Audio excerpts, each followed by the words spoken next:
আছে? তো elimination reaction বুঝতে পারছো যে একটা স্যাচুরেটেড, এটা একটা sp3 কার্বন ছিল, তার থেকে একটা আনস্যাচুরেটেড কম্পাউন্ড তৈরি হবে, আইদার পাই বন্ড মানে ডাবল বন্ড অথবা ট্রিপল বন্ড কম্পাউন্ড হবে। ঠিক আছে? আচ্ছা, এই প্রসঙ্গে বলি যে ঠিক যেমন করে সাবস্টিটিউশন নিউক্লিওফিলিকটা SN1 SN2 ছিল, তো সেই রকম ভাবে কিন্তু elimination রিয়াকশনও elimination 1 E1 E2 E1CB reaction হয়, কিন্তু যতটা SN1 SN2 reaction important, E1 E2 reaction এখন তোমাদের অতটা না জানলেও হবে। তো এখন তোমরা 1 আর 2 এর কনসেপ্টটা তোমরা বুঝতে পেরেছো, একটা ইউনিমলিকুলার বা ফার্স্ট অর্ডার, একটা হচ্ছে বাইমলিকুলার। ওকে, আচ্ছা, তো আমি তাই ওই জিনিসটা জাস্ট একটু ছুঁয়ে চলে গেলাম। তো আমরা এলিমিনেশন রিয়াকশন বলছি। তো এখানে কি নিয়েছি? ফার্স্ট আমরা একটা অ্যালকিল হ্যালাইড নিয়েছি, তাকে আমরা ইথানোলিক কেওএইচ দিয়েছি। ইথানোলিক কেওএইচ কে usually alcoholic KOH, caustic potash বলে। এটা ভালো রিয়েজেন্ট। অ্যালকোহলিক কস্টিক সোডা থাকলে যে রিয়াকশনটা হবে না তা নয়। তো সেটা হলে কি হয়, এই যে আমি একটু চেষ্টা করেছি যে এইভাবে মেকানিজমটা হয়, অ্যাকচুয়ালি এই হাইড্রোজেনটা খোলে মানে একটা HCl বেরিয়ে যায়। এই আমি এখানে একটা CH3 লিখতে ভুলে গেছি, জাস্ট সরি। তো আমার এটা একটু সরি দাঁড়াও। হ্যাঁ, আমার হচ্ছে CH, এখানে হচ্ছে CH3। ঠিক আছে? তো আমি এটা একটুখানি দাঁড়াও, আমি এটা একটু জাস্ট আরেকবার একটু লিখছি, একটু বেশি বোধহয় রেডি করে রেখেছিলাম। তো দেখি কি হচ্ছে। হ্যাঁ, বোঝাচ্ছি আমি। CH2Cl একে আমি দিচ্ছি হচ্ছে alcoholic KOH. Alcoholic KOH caustic potash মানে হচ্ছে ইথানোলিক কেওএইচ। ঠিক আছে? বেরোবে কে?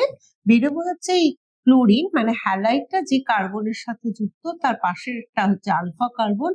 এই হাইড্রোজেনটা এখানে যাবে এবং এই ক্লোরিনটা বেরোবে, অর্থাৎ এই HCl বেরোবে। আমার প্রোডাক্টটা হবে হচ্ছে ইথিলিন। এটা হচ্ছে একটা এলিমিনেশন রিয়াকশন। এই রিয়াকশনটাও কিন্তু মানে E1 আর E2 বললাম যে আমার প্রথমে এখানে কার্বনায়ন ফর্ম করবে, তারপর সেটা গিয়ে Cl কে বার করবে, বা এই OH মাইনাস আমার একে ধরবে, এ বেরোবে, ক্লোরাইড বেরিয়ে যাবে KOH এ, সেটা হয়। কিন্তু আমাদের ওটা এখানে অতটাই গুরুত্বপূর্ণ নয় যে E1 E2 কে আমরা খুব বিশদে পড়বো। তাহলে এটা হচ্ছে একটা এলিমিনেশন রিয়াকশন। এটা এই ধরনের রিয়াকশনটাকে আমি লিখছি, এটা অনেকটা ডিটেলে পড়াবো যখন আমি অ্যালকিন প্রিপারেশন পড়াবো।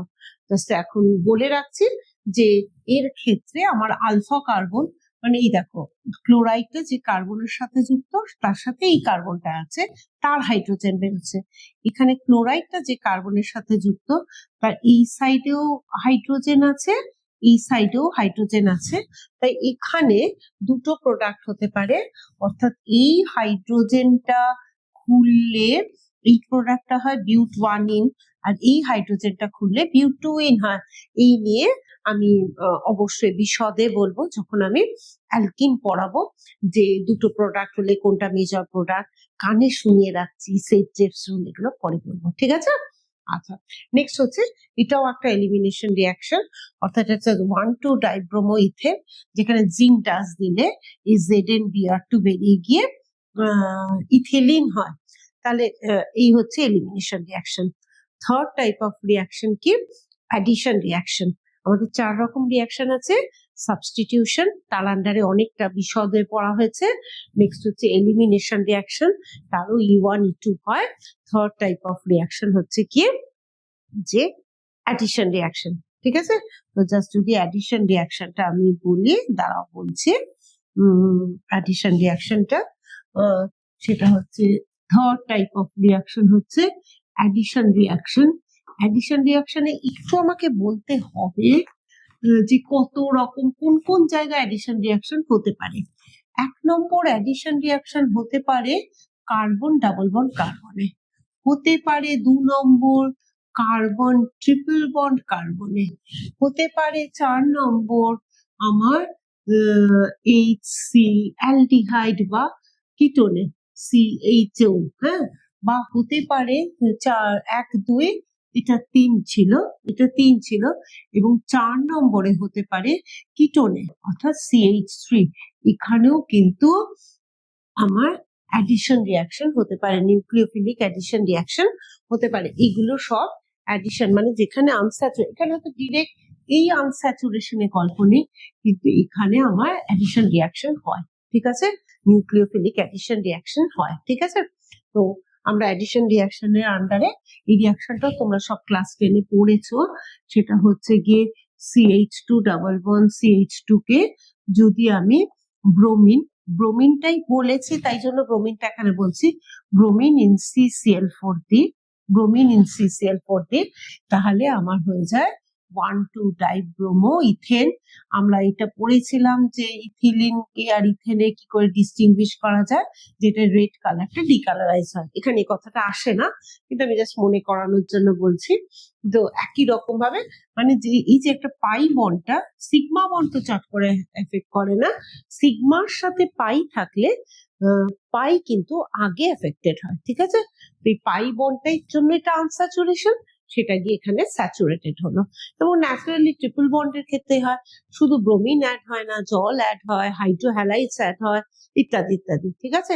ঠিক সেই রকম ভাবে আমি যে কোনো কার্বনিল কম্পাউন্ডে, মানে অ্যাডিশন রিয়াকশন যেহেতু পড়াচ্ছি, কার্বনিল কম্পাউন্ডে আমি যদি অ্যাডিশন রিয়াকশন হয়, যদি আমি HCl দিই, তাহলে আমার এই সায়ানাইড মাইনাস আর H প্লাস, দেখো কার্বন থেকে অক্সিজেন বেশি ইলেকট্রোনেগেটিভ, এটা ডেল মাইনাস, এটা ডেল প্লাস, অফকোর্স সায়ানাইড মাইনাসটা অ্যাড হবে, এইচটা এখানে অ্যাড হবে, এবং এটাও হচ্ছে একটা টাইপের অ্যাডিশন রিয়াকশন, এটাও একটা টাইপের অ্যাডিশন রিয়াকশন, ঠিক আছে। তো অ্যালডিহাইড কিটোনে পাই বন্ডে এবং ডাবল বন্ডে হয়। আমরা 11-এ আমরা এই দুটো অ্যাডিশনই পড়াবো, এটা আমরা গিয়ে 12-এ পাবো এই রিয়াকশনটা।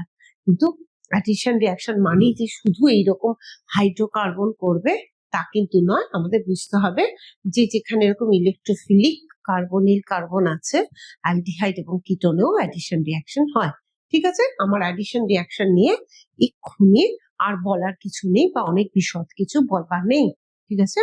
নেক্সট তাহলে কি পড়ে রইলো, নেক্সট পড়ে রইলো রিঅ্যারেঞ্জমেন্ট রিয়াকশন, যে আমরা যদি ডিটেলে, তো ঠিক আছে চলো রিঅ্যারেঞ্জমেন্ট রিয়াকশনটা কি হয় আমরা দেখি।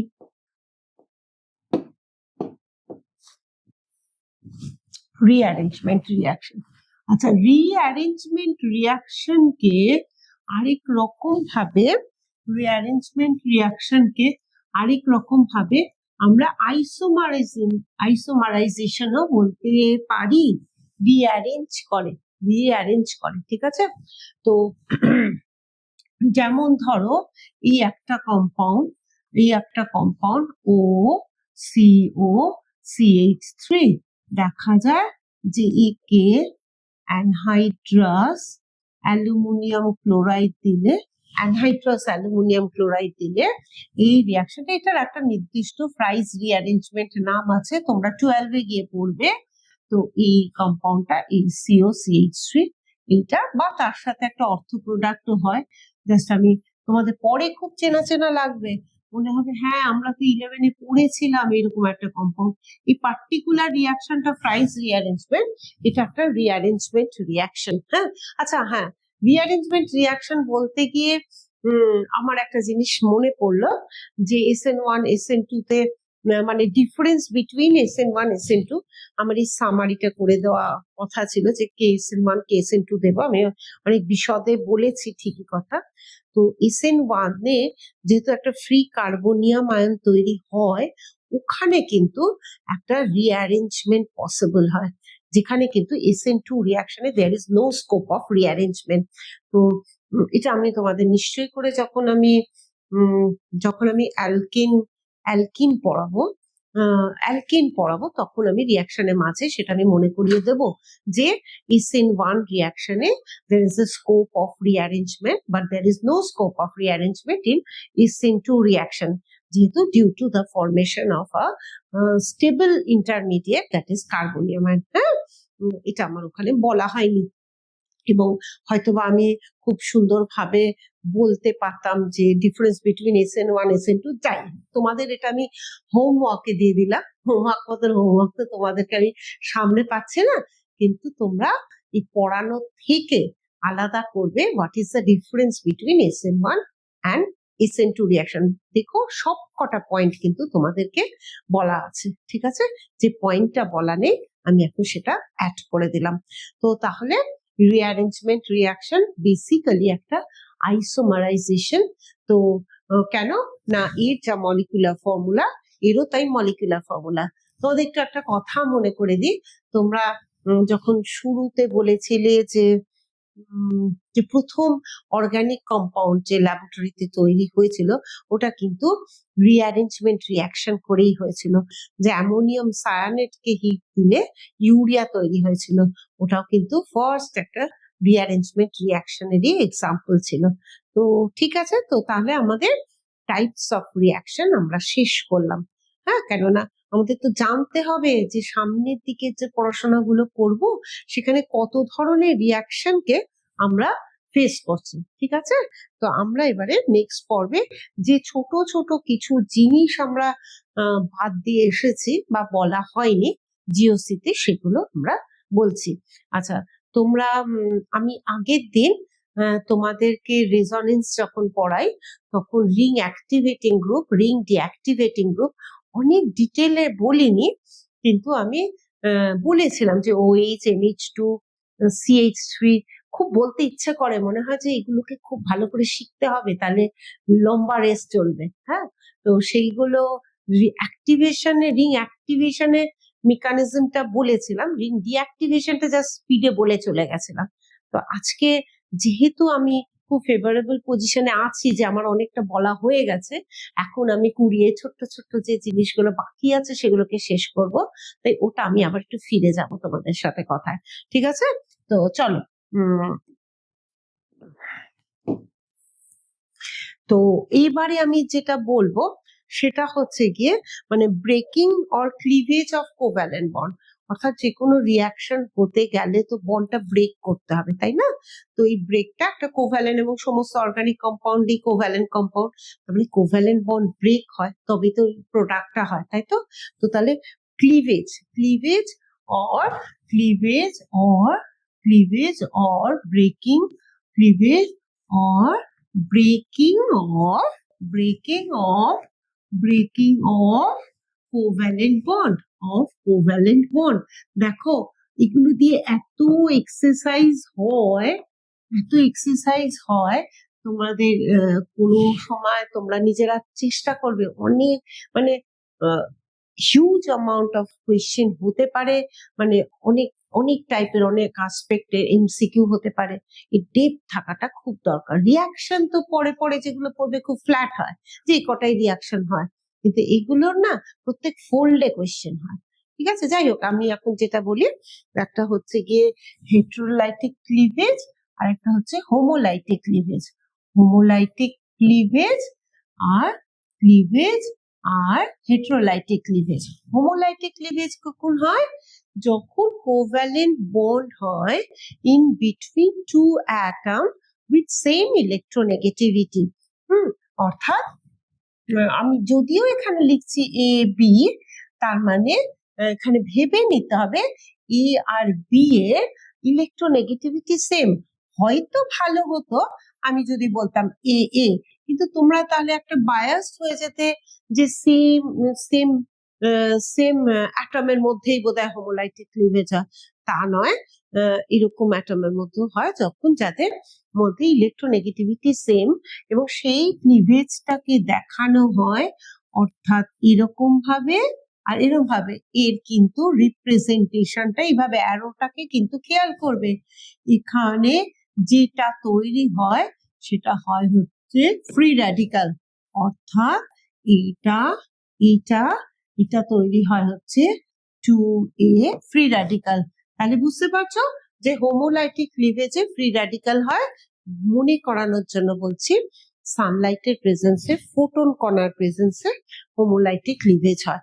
এবং অত্যন্ত ফ্রি র্যাডিকাল যেখানেই রিয়াকশন করে সেখানে খুব স্পিডে রিয়াকশন হয়, থামানোটা জাস্ট ইম্পসিবল হয়ে যায়। ঠিক আছে, নেক্সট কি? নেক্সট হচ্ছে হেটেরোলাইটিক ক্লিভেজ। নেক্সট হচ্ছে হেটেরোলাইটিক ক্লিভেজ। হেটেরোলাইটিক ক্লিভেজ কি হয় বুঝতে পেরেছো? যে কোভ্যালেন্ট বন্ড যখন এমন দুটো অ্যাটমের মধ্যে হয় যাদের electronegativity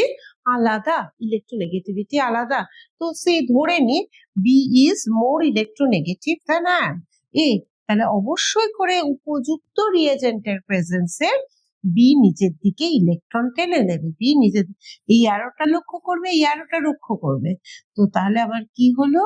A plus and B minus. This is called heterolytic cleavage. So most of the reaction কিন্তু heterolytic cleavage বা heterolytic breaking A most of the reaction mechanism হয়। তাহলে এই পার্টটা তোমাদের ক্লিয়ার হলো যে হোমোলাইটিক ক্লিভেজ এবং হেটেরোলাইটিক ক্লিভেজ হয়। ঠিক আছে, নেক্সট হচ্ছে আমি তোমাদের বললাম যে আগের দিন আমি তোমাদের হয়তো বা একটু স্পিডে বলে দিয়েছিলাম যে আমি আজকে বলছি এখন যেগুলো তোমরা কিন্তু মানে রিলেটিভ মানে পাবে না, মানে আমি বললাম যে যেগুলো আমি ছেড়ে এসেছি, বারবার বলেছি যে আমি পরে পড়াবো, পরে সময় হলে পড়াবো, তো সেইগুলোকে আমি জাস্ট টুকরো টুকরো করে জুড়ছি। হ্যাঁ, এবং অবশ্যই করে এগুলো অত্যন্ত ইম্পর্টেন্ট। ঠিক আছে, তো আমি একবার বলেছি, তাও আমি আরো একবার বলছি যে benzene ring type of reaction মানে অল অ্যারোমেটিক সিস্টেম কি ধরনের রিয়াকশন করে? ইলেকট্রোফিলিক সাবস্টিটিউশন রিয়াকশন করে। এবং এনি গ্রুপ যেগুলো any substituent, any derivative, benzene derivative যেগুলো বেনজিন রিং এর উপর বসে রয়েছে, মানে আমি বলতে চাইছি যে বেনজিন রিং এর উপর একটা এক্স বসে রয়েছে, এখানে এক্স এর গুরুত্বটা খুব বেশি। অর্থাৎ এই এক্স যদি একবার বসে থাকে সেটা আমি 1 পজিশন দিতে বাধ্য, তাহলে 2, 3, 4, 5 and 6 তোমরা অবশ্যই জেনে গেছো 2, 6 পজিশন অর্থ পজিশন, 3, 5 পজিশন, 3, 5 পজিশন মেটা পজিশন, আর 4 পজিশন হচ্ছে প্যারা পজিশন। তো 2, 6 আইডেন্টিক্যাল, 3, 5 আইডেন্টিক্যাল এন্ড 4 হচ্ছে আলাদা গ্রুপ। তো এই যে বেনজিন ডেরিভেটিভ, বেনজিনের বংশ বাকি যারা আছে, তো সেকেন্ড যখন এই সিস্টেমটা মানে এ যখন রিয়াকশন করবে তখন সেকেন্ড সাবস্টিটিউয়েন্ট ওয়াই কোথায় ঢুকবে, কোথায় সাবস্টিটিউশন হবে, 2 এ হবে না 3 তে হবে না 4 এ হবে, সেটা কখনোই নির্ভর করে না ইনকামিং গ্রুপের উপর, অর্থাৎ যে গ্রুপ ঢুকছে তার উপর অলওয়েজ ডিপেন্ড করে যে গ্রুপটা অলরেডি বসে আছে তার কমান্ডিং ফ্যাক্টরের উপর। অর্থাৎ সে স্থির করে দেয় যে নেক্সট সাবস্টিটিউয়েন্ট 2 এ ঢুকবে না 3 তে ঢুকবে না 4 এ ঢুকবে। মোস্টলি 2 আর 4 একই রকমের গ্রুপ থাকলে সেটা হয়। ঠিক আছে, তো আমি বলছি যে সাইট অফ সাবস্টিটিউশন মানে সেকেন্ড সাবস্টিটিউশন অলওয়েজ ডিপেন্ড করে the group already present in the benzene ring, not on the nature of the group, not on the nature of the incoming group. Okay, তো সেইটা বোঝানোর জন্য আমি আবার ফিরে আসলাম, কারণ এটা সত্যি খুব ডেপথে বুঝতে হয়, 12 এ গিয়ে বারবার বুঝতে হয়। এত বুঝিয়েও অনেক সময় দেখি যে আমার ছাত্রছাত্রীদের কনসেপ্টটা কোথাও যেন একটু আলগা হয়ে রয়েছে। ঠিক আছে, তো সেই জন্যই বারবার এটার উপর একটু গুরুত্ব দিচ্ছি। হ্যাঁ, তো কি ধরনের গ্রুপ হয়? টাইপ অফ গ্রুপ দুটো হয়, একটা হচ্ছে গ্রুপ লিস্ট আমি যদি করি NH2 CH3 OH OCH3 এবং হ্যালোজেনরা মানে হ্যালোজেনরা, এরা একটু বিতর্কিত, কিন্তু এটা হচ্ছে একটা টাইপ অফ একটা গ্রুপ। আরেকটা গ্রুপ হয় হচ্ছে NO2 CHO COH, হ্যাঁ, তারপরে হচ্ছে গিয়ে সায়ানাইড, তারপরে হচ্ছে ইনটু প্লাস Cl মাইনাস, এটা হচ্ছে আরেকটা টাইপ অফ গ্রুপ। ঠিক আছে? এই যে ওপরের গ্রুপগুলো, এই যে ওপরের গ্রুপগুলো, এরা বেনজিন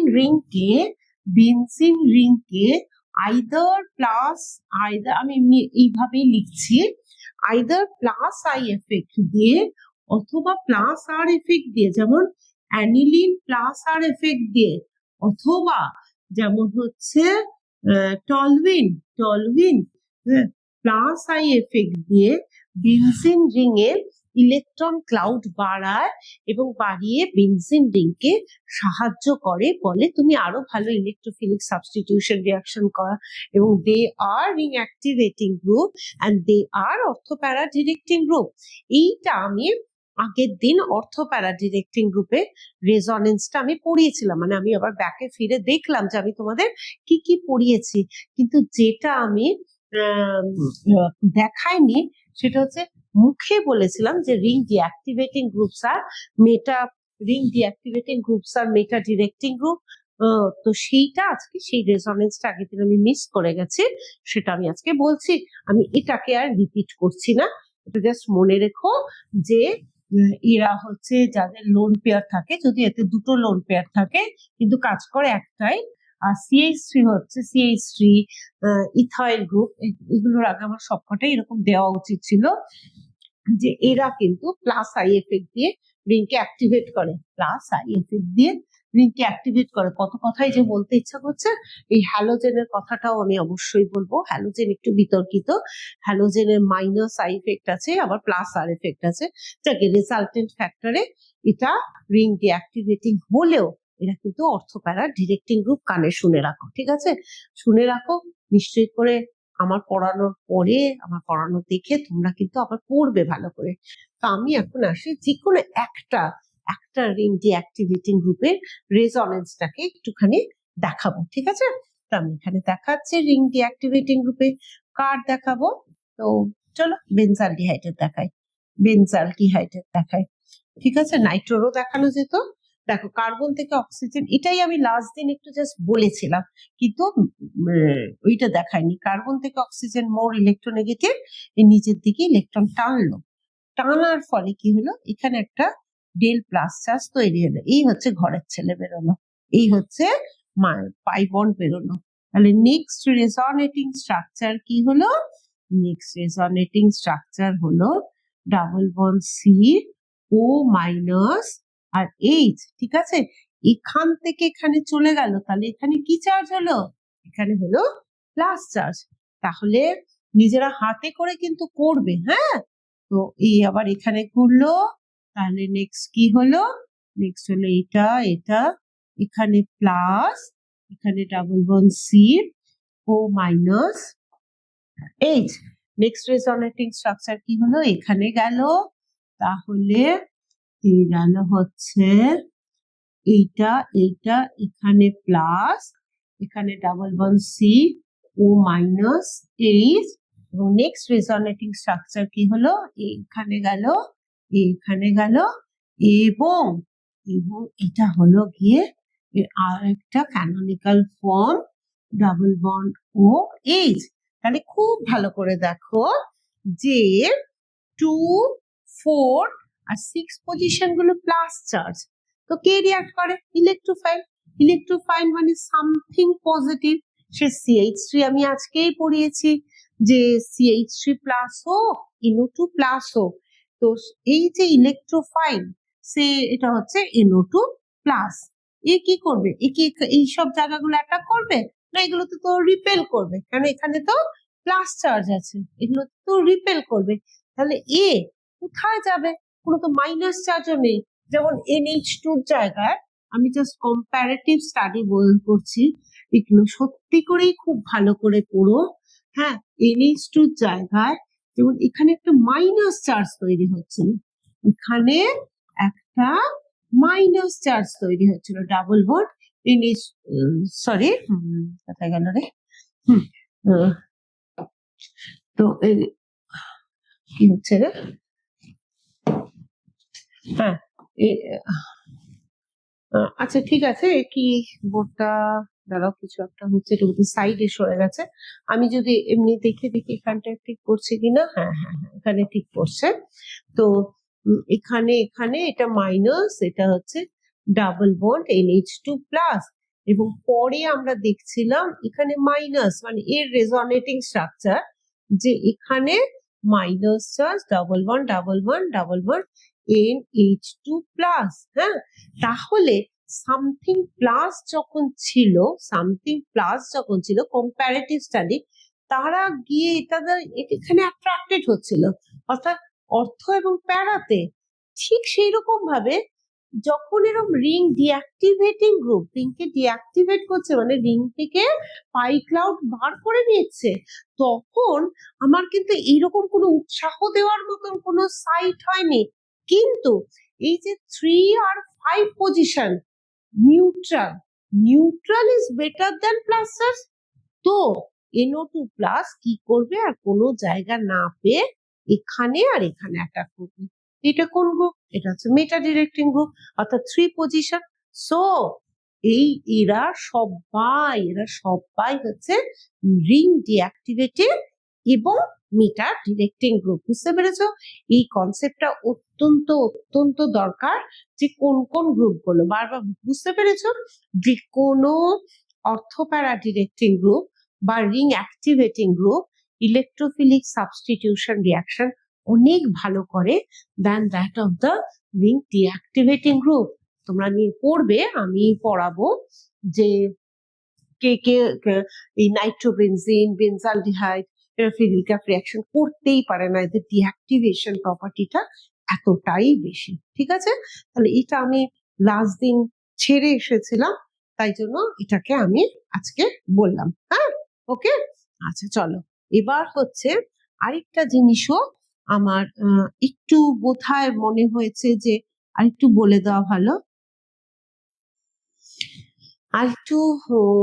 দেওয়া ভালো, সেটা হচ্ছে গিয়ে ফিরছি মনে হবে অ্যারোমেটিসিটি। তো অ্যারোমেটিসিটির জন্য, অ্যারোমেটিসিটি একটা তো প্রপার্টি। তো একটা কম্পাউন্ডের কখন কখন অ্যারোমেটিক হতে পারে আমরা বলেছিলাম যে একটা প্ল্যানার সিস্টেম হবে, একটা সাইক্লিক্যালি কনজুগেটেড পাই ইলেকট্রন থাকতে হবে, এবং 4n+2 পাই ইলেকট্রন থাকতে হবে, যেখানে n হচ্ছে 0 1 2 3 এক্সেট্রা। তো n is equal to 1, that is 6 pi system হচ্ছে বেনজিন। আমি জাস্ট একটু তোমাদেরকে, মানে কোনো গ্যাপ, কোনো একটু ছোট জিনিসও যাতে না বলা এরকম কিছু না থাকে, তার জন্য আমি জাস্ট এই এখন যেগুলো করছি সেগুলো বিচ্ছিন্ন ভাবে জিনিসগুলো, যেগুলো ওখানে ছেড়ে এসেছিলাম তার কারণও ছিল। তো এখন আমি সেগুলো জাস্ট জুড়ে দিচ্ছি যে কিছু যেন বাদ না যায়। সেটা হচ্ছে এই যে 4n+2 pi electron, 4n+2 pi ইলেকট্রনে n is equal to 1, that is 6 pi system. তো খুব simple, benzene system n is equal to 2, 10 electron system আলাদা কথা। আমি একটা জাস্ট একটু বুঝিয়ে যাব, n is equal to 0, মানে 4 into 0 plus 2 পাই সিস্টেম, মানে 2 পাই সিস্টেম, মানে 2 পাই সিস্টেম। এই 2 পাই সিস্টেম একটা অ্যারোমেটিক কম্পাউন্ড। এটা আমি একটু তোমাদের বলবো, কেননা এটা খুব কোয়েশ্চেন পেপারে থাকে, যে কোনো রকম কম্পিটিটিভ কোয়েশ্চেন পেপারে থাকে। এই যে সাইক্লোপ্রোপিন, এই সাইক্লোপ্রোপিনের এটা sp2 কার্বন, এটা কিন্তু sp3 কার্বন, মানে এর দুটো হাইড্রোজেন। এর দুটো কেস করতে পারে।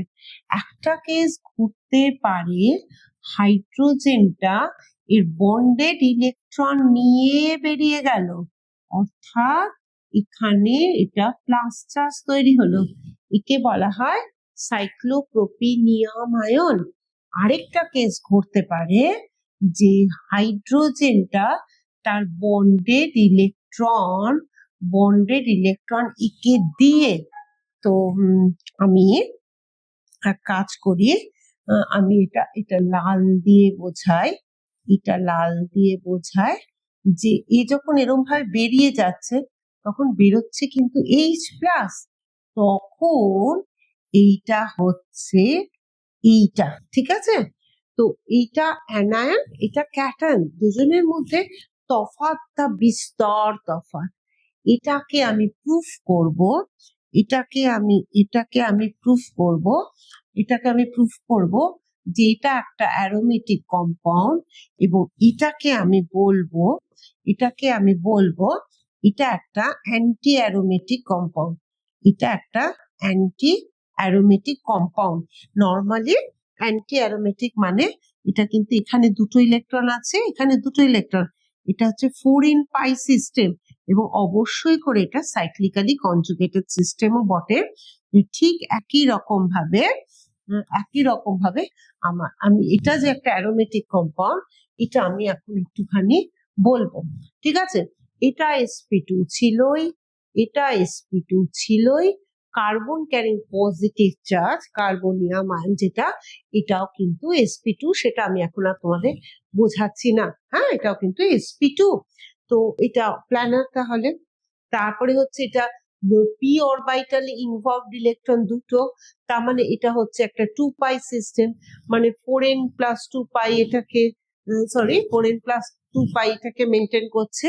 এবার আমি দেখাবো এটা সাইক্লিক্যালি কনজুগেটেড, অর্থাৎ এর রেজোনেন্সটা এখানে যাচ্ছে, এই রেজোনেন্সটা এখানে আসছে, নেক্সট রেজোনেটিং স্ট্রাকচার হচ্ছে এটা এখানে যাচ্ছে, অর্থাৎ এই প্লাসটা এখানে আসছে এটা। তাহলে দেখো প্লাস চার্জটা সমানভাবে এখানে, এখানে এবং এখানে থাকছে।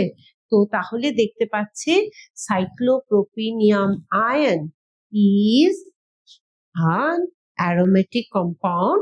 কেন? যেটা অ্যারোমেটিসিটির তিনটে শর্তই পূরণ করছে, অর্থাৎ এটা অবশ্যই প্ল্যানার, তিনটেই sp2 কার্বন, এটা সাইক্লিক্যালি কনজুগেটেড সিস্টেম, এবং এটাতে 4n প্লাস 2 পাই ইলেকট্রন, যেখানে n0 2 pi system, whereas it is very stable। and cyclopropenium ion যেটা, সেটা কিন্তু অ্যান্টি অ্যারোমেটিক কম্পাউন্ড। আমি বলেছিলাম যে অ্যারোমেটিক, নন অ্যারোমেটিক এবং অ্যান্টি অ্যারোমেটিক কম্পাউন্ডের মধ্যে সবচেয়ে আনস্টেবল হচ্ছে অ্যান্টি অ্যারোমেটিক কম্পাউন্ড। তার মানে সাইক্লোপ্রোপিন কখনোই অ্যাসিডিক নয়, H প্লাস দেয় না, এ বরং একটা হাইড্রাইড আয়ন দিতে পারে, ঠিক আছে? তো এই জিনিসটা আমার বলা হয়নি, তখন বলেছিলাম, তাই জন্য এটাকে বলে দিলাম, ঠিক আছে? এবার হচ্ছে গিয়ে আর একটা জিনিস, খুবই সোজা, মানে দিনে এরপরে যেটা বলছি, মানে অনেক ভারী কিছু পড়ানোর পর একটু ছোট জিনিস বলছি, যে ওই অ্যারোমেটিক কম্পাউন্ড যখন চিনবে, তখন যেমন বেনজিন অ্যান্ড ইটস ডেরিভেটিভ আছে, সেরকম পলিনিউক্লিয়ার কম্পাউন্ড, তার মানে হচ্ছে ন্যাপথলিন, অ্যান্থাসিন অ্যান্ড ফিনান্থ্রিন, এগুলো কিন্তু সবকটা অ্যারোমেটিক কম্পাউন্ড। মানে আমি কি বলছি, পলিনিউক্লিয়ার কম্পাউন্ড বলতে ন্যাপথালিন, তোমরা সবাই জানো ন্যাপথালিনের এটা স্ট্রাকচার। আমরা যদি অ্যান্থ্রাসিন বলি, আমি এটাকে এইভাবে দিলাম, অ্যান্থ্রাসিন যদি বলি, আচ্ছা আমার এটা ওইভাবে বন্ড দেওয়া উচিত ছিল, অ্যান্থ্রাসিন বলি, and phenanthrene, they are polynuclear compound, phenanthrene, এগুলো কিন্তু এগুলো কিন্তু অ্যারোমেটিক কম্পাউন্ড। এটা কোথায় আমি একটু গন্ডগোল করলাম, সরি, এটা এখানে বন্ডটা হবে আর এটা এখানে বন্ডটা হবে, ঠিক আছে? এটা হচ্ছে পলিনিউক্লিয়ার কম্পাউন্ড, এটা বলা হয়নি অ্যারোমেটিক কম্পাউন্ড। আর হচ্ছে হেট্রোসাইক্লিক কম্পাউন্ড, এগুলো এখন অনেক শক্ত কিছু পড়ার পরে অনেক সোজা কিছুতে আসলাম। হেট্রোসাইক্লিক কম্পাউন্ড হচ্ছে যেখানে সাইক্লিক এলিমেন্ট একটা হেট্রো অ্যাটম, অর্থাৎ অক্সিজেন, নাইট্রোজেন, সালফার, এগুলো। তো হেট্রোসাইক্লিক কম্পাউন্ডের মধ্যে খুব উল্লেখযোগ্য কম্পাউন্ড হচ্ছে, আমরা পরে পরে পাবো, সেটা হচ্ছে পিরিডিন, আমরা পাবো হচ্ছে পিরোল, আমরা পাবো হচ্ছে কুইনোলিন, আমরা সলভেন্টে পাবো, আমরা পাবো হচ্ছে ফিউরানকে, আমরা পাবো হচ্ছে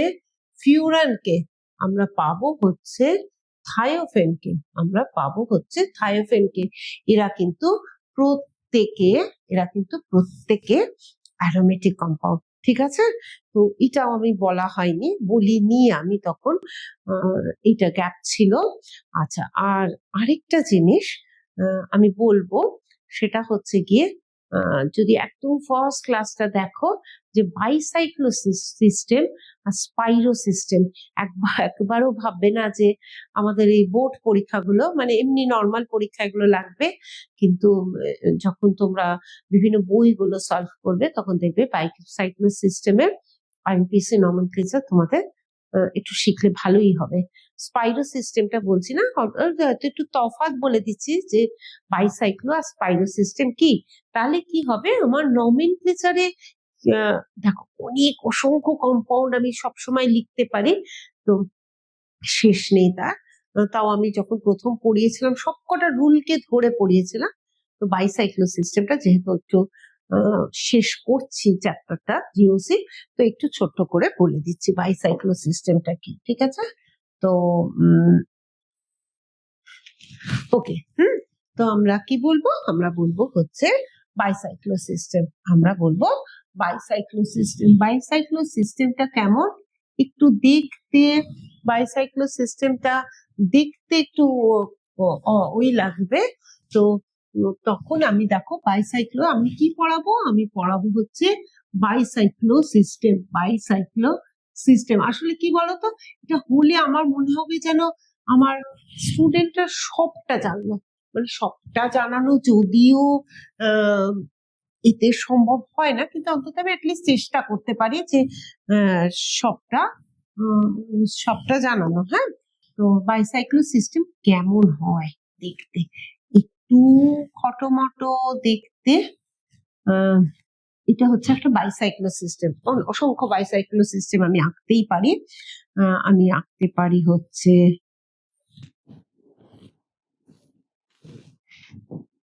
এটা, আমি বাইসাইক্লো সিস্টেম অলওয়েজ এরকমটাও হতে পারে, বুঝতেই পারছো, দুটো সাইক্লিক, মানে একটা আমি যদি এরকম ভাবি, আমি যদি একটা এরকম ভাবি যে এটা একটা এরকম খাতা মতন এইরকম করে ভাঁজ করে আছে, এবং এই ভাঁজের মাঝখান থেকে আরেকটা সাইক্লিক সিস্টেম, দুটো সাইক্লিক সিস্টেম, তো এদের নমেনক্লেচার কিভাবে হয়। আর স্পাইরো সিস্টেম, বাইসাইক্লো সিস্টেমে দুটো সাইক্লিক পার্ট দুটো কার্বনের সাথে অ্যাটাচ থাকে, আর স্পাইরো সিস্টেমে দুটো সাইক্লিক পার্ট একটা কার্বনের সাথে এরকম ভাবে আটকানো থাকে, বুঝতে পারছো, একটা পার্টের সাথে আটকানো থাকে, তো এইটাকে বলা হয় স্পাইরো সিস্টেম। তো আমি অ্যাটলিস্ট বাইসাইক্লো সিস্টেমটাকে তোমাদের একটু কভার করে দিচ্ছি। হ্যাঁ, তো বাইসাইক্লো সিস্টেমে আমার নাম্বারিং হয় এই যে জাংশন পজিশন, সেখান থেকে যে কোনো একটা জাংশন পজিশন, তো এইগুলোকে আমি যদি টিপ বলি, এগুলো এটা এটা, এখানে কিন্তু একটা টিপ, তো আমি ফেভার হচ্ছে আমি যেখানে দুটো আছে, দুই, হ্যাঁ সরি, 2 3 4 5 6 7 7, এই হচ্ছে নাম্বারিং সিস্টেম। এটার নাম্বারিং সিস্টেম কি হবে, এখানে যদি 1 ধরি আমি 2 এখানে আসতে পারবো না, কেন, এখানে একটা টিপ, তাহলে প্রেফারেন্সিয়ালি এখানে হবে 2 3 4 5 6, তবে গিয়ে 7 আসতে হবে। এখানে জাংশন কি আসতে হবে 1, এখানে দেখো কোনো হেড নেই, 2 3 4 5 6, এখানে কেউ নেই, ঠিক আছে। আমি এখানে কোনো ব্রাঞ্চিং দেইনি, এখানে ব্রাঞ্চিং হয়, তো এটার নামকরণ কিভাবে হয়, এটা হচ্ছে বাইসাইক্লো। বাইসাইক্লো, ঠিক আছে, ফার্স্টে এটা বাইসাইক্লো, যেমন সাইক্লিকে সাইক্লোহেক্সেন, সাইক্লোহেক্সিন বলি, তো এটা টাইপটাকে, এটা হচ্ছে গিয়ে বাইসাইক্লো।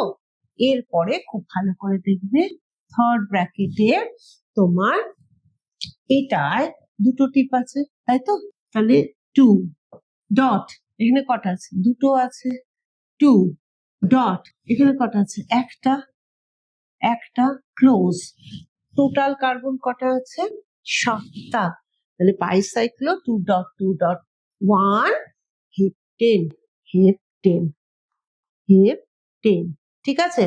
এইটাই যদি এখানে একটা ব্রাঞ্চিং থাকতো, এখানে একটা ব্রাঞ্চিং থাকতো, তাহলে কিন্তু আমার সেই ব্রাঞ্চিং এর নিয়ম লেখার মতো 2-মিথাইল বাইসাইক্লো 2-1 হেপটেন হতো। বুঝতে পেরেছো? আচ্ছা, এটা কি হবে? এটাও হবে হচ্ছে বাইসাইক্লো বাইসাইক্লো বাইসাইক্লো। আমার দুটো আছে একটা আছে, এখানেও কিন্তু 2-1 হেপটেন। তার মানে এই দুটো কম্পাউন্ডকে কিন্তু আমি একই লিখেছি, শুধু দেখাটা অন্যরকম। তো আমার ইচ্ছে হলো যে আমি এবারে ব্রাঞ্চিংটা এখানে দিলাম, 7-এ দিলাম, তাহলে এখানে হবে 7-মিথাইল। 7-মিথাইল বাইসাইক্লো কম্পাউন্ডে ডাবল বন্ডও থাকতে পারে, তাহলে এবার কি হতো, হেপটেনের জায়গায় হেপ্ট 2 ইন, হেপ্ট 1 ইন এরকম হবে। 1 পজিশনে ইউজুয়ালি থাকে না। আচ্ছা, এইটা কি হবে?